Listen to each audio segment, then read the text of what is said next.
Okay, so let's see here. How I went from being a monk to a non-Buddhist, and how I worked through my various issues on the cushion. Who gave me this question?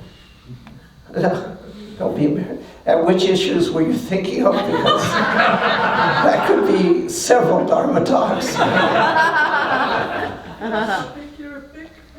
Pick one. Well, now that's interesting. We have these teachers' meetings where the Western Buddhist teachers, meaning the people teaching Buddhism in the West, right? Nothing to do with your ethnic origin. The so-called Western Buddhist teachers, we have these periodic meetings. Next one is going to be in 2 years, in 2015.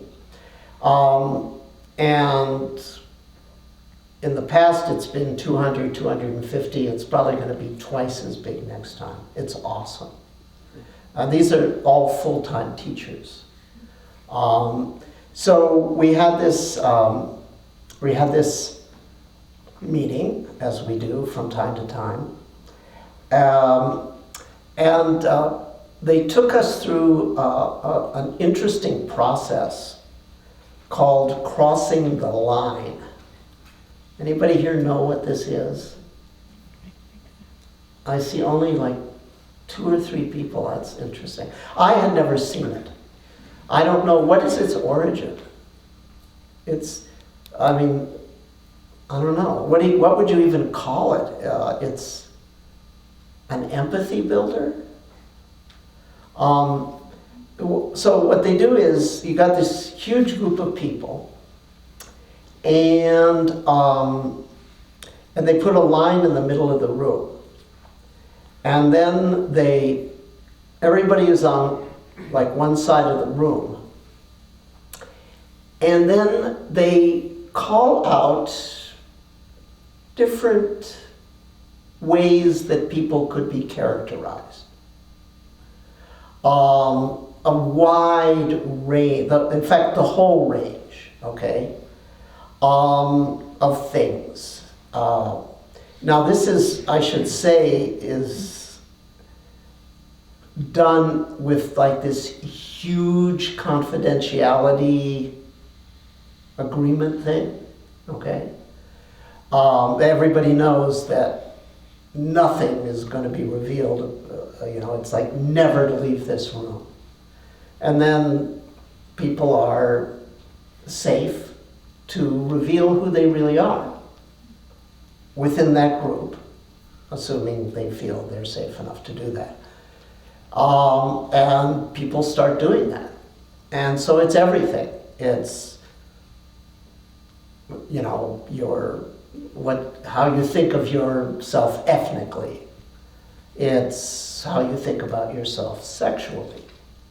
It's, you name it. Have you ever been arrested? I was one of the few that crossed the line on that. There weren't many of the Buddhist teachers that had actually been arrested. I thought that was sort of cool.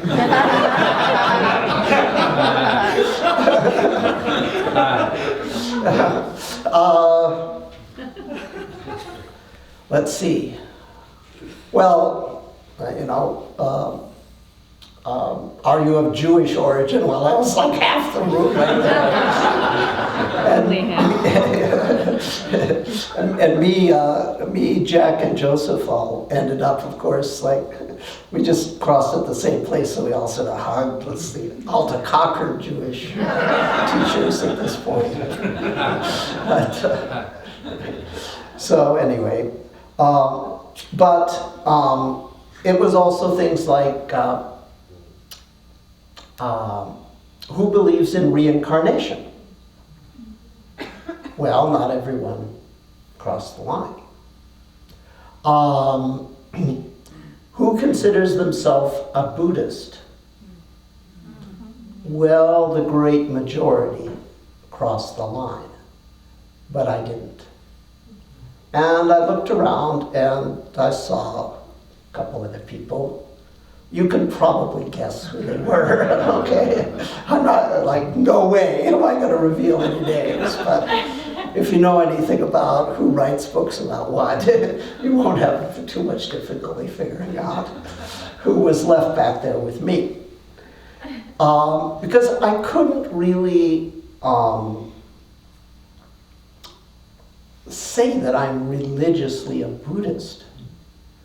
Or identify myself that way, then how would I identify myself? Well, actually, we went through it yesterday. I'm a generalized mystic with a scientific mentality. However, absolutely, and hands down, the biggest influence on me is from the Buddhist tradition. There's no doubt about that. Why? Because I look upon the historical Buddha as the first and greatest mystic to attempt to have something like a scientific mentality. To sort of say that, hey, mysticism doesn't have to be covered in mist.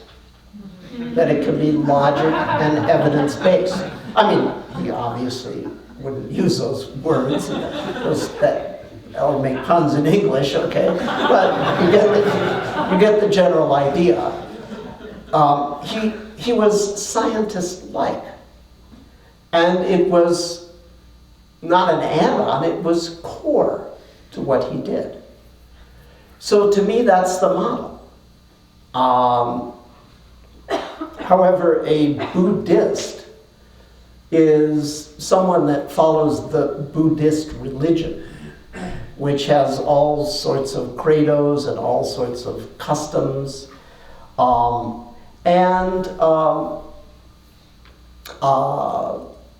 wouldn't really put myself in that category. I can think of at least 3 things that are pretty prevalent in Buddhism that to me do not seem to be evidence-based. And I've talked about that upon occasion and so forth, so don't need to belabor that. But I would say, I am certainly profoundly influenced, more than any human on this planet, I'm influenced by the historical Buddha. And I just think that it's the job of us to build on what he discovered. So, anyway, that's so. But I wouldn't say I'm a non-Buddhist, okay? I would just not say I'm a Buddhist. I would say that, there was once a Sufi master who said, I'm in agreement with 100 conflicting theologists. I agree with every one of these 100 conflicting schools of Islamic interpretation, okay? So, I think that's how I would characterize myself. I am comfortable in anybody's church. Really, Catholic, Protestant, Muslim, Christian, Buddhist, doesn't make any difference. It all seems the same to me. I don't see the surface, I see the depths. So, anyway, there's that.